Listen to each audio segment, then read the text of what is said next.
पटना का काशी नगरिया, अरे का मथुरा का सिवान हो। लोक रंग के रंग में रंग गई सगरो यूपी बिहार हो।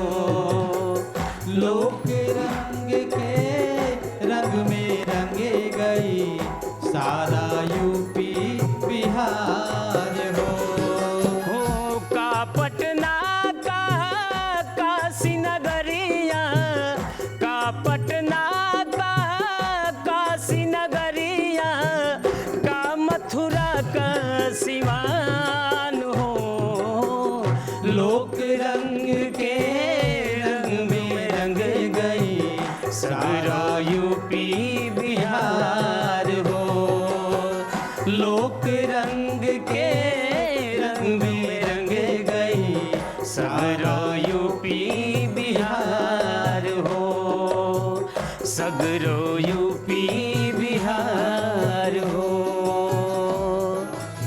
अरे सीमा जी, कहाँ खो गईलू भाई? चारपाई तोड़ा तारू बैठ के। देखा संतोष जी, तू इतना अच्छा गौला कि हम एकदम खो गईली। ओ हमहू कहे कि कहाँ चल गई है, आराम से बैठल बाड़ू, यानी हम चिल्लाता नहीं पूरा जोर जोर से है। तो जैसे कि संतोष जी देखा तू गौले होखा कि लोक रंग के रंग रंग गईलन सारा यूपी बिहार हो। तब भैया ये तो सच बात हो। आज हमार ई कार्यक्रम के लोग इतना पसंद करत बाड़ेन, इतना प्यार देत बाड़ेन, दुलार देत बाड़ेन कि पूछी मत। लेकिन जोन तू गौला ओकरे दू जाओ और आगे हम ई कहब कि का पटना का काशी नगरिया, का मथुरा का सिवान हो। लोक रंग के रंग रंगैलन सारा हिंदुस्तान हो, सारा हिंदुस्तान हो।